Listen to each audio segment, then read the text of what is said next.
Olá! Quem já usou uma ferramenta de inteligência artificial certamente já passou por isto. De um lado, um resultado mais ou menos. Do outro, algo que parece pura magia. O que é que separa um do outro? A resposta está toda na arte de construir o pronto perfeito. E é isso que vamos explorar agora. Pois é uma história bem comum, não é?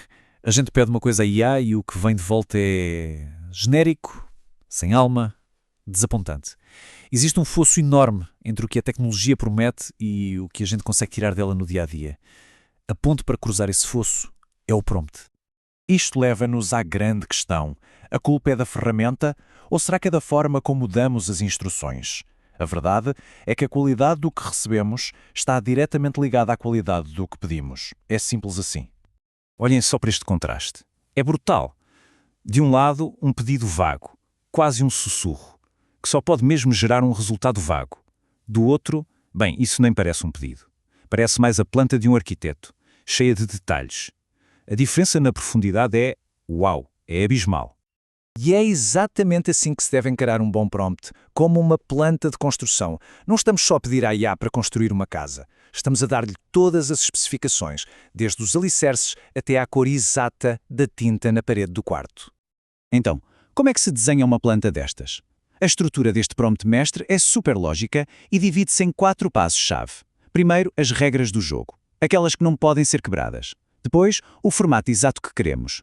A seguir, a estrutura, cena por cena. E, por fim, o recheio, o conteúdo e os exemplos que a IA vai usar. Reparem só no nível de detalhe destas regras. Antes mesmo de começar a criar o conteúdo, o prompt já está a definir um padrão de qualidade altíssimo. Não é só sobre o que fazer, mas como fazer. Conteúdo prático, tom de curso, marcadores técnicos, a base para um resultado excelente está toda aqui, logo no início. Mas se as regras gerais são os alicerces, a verdadeira magia acontece nos pormenores. É aqui que entra o que podemos chamar de microgestão criativa. É neste ponto que quem cria o prompt se torna uma espécie de mestre de marionetas, a controlar cada fio para que o resultado final seja exatamente aquilo que foi imaginado. E este exemplo é simplesmente genial. O prompt não diz apenas usa a palavra IA. Não.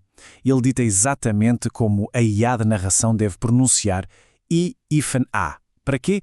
Para evitar aquele erro clássico de pronúncia automática. É um nível de controlo francamente impressionante. E isto não é ser obcecado com detalhes, é um controle de qualidade super inteligente. Quem escreveu o prompt antecipou um erro comum, a pronúncia de uma sigla, e resolveu o problema antes mesmo dele surgir. O resultado, uma narração muito mais profissional. E aqui temos outro exemplo de controle total. O prompt não se fica por definir o conteúdo de cada cena, ele também comanda o ritmo, o timing, ao sugerir durações específicas. Isto transforma o prompt numa verdadeira ferramenta de edição. Isto é crucial. Ao definir a duração de cada cena, quem cria o prompt está, na verdade, a esculpir a experiência de quem vai ver o vídeo. Está a garantir que o ritmo é perfeito, nem muito rápido, nem muito lento, didático, envolvente e, precisamente, controlado. E o controle não para por aí, de forma alguma. O prompt funciona como uma checklist de produção completa. Sugere os visuais, dá o texto exato para copiar e colar, indica onde fazer pausas na narração para dar mais impacto e até define os apelos à ação no final. Absolutamente nada é deixado ao acaso.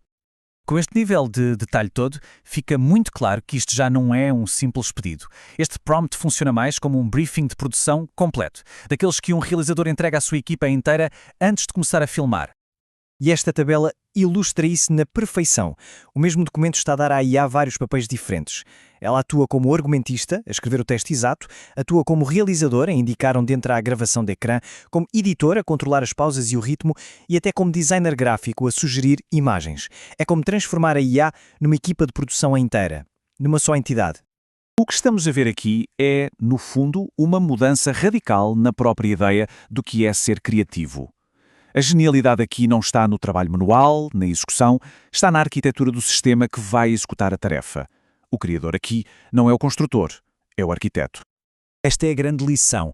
No futuro, o grande valor criativo pode não estar tanto em fazer as coisas com as próprias mãos, mas sim na capacidade de pensar e articular um plano tão detalhado, tão robusto, que uma IA consiga executá-lo de forma perfeita. O papel do ser humano evolui de criador para arquiteto da criação. E isto deixa-nos com uma pergunta bem provocadora para pensar.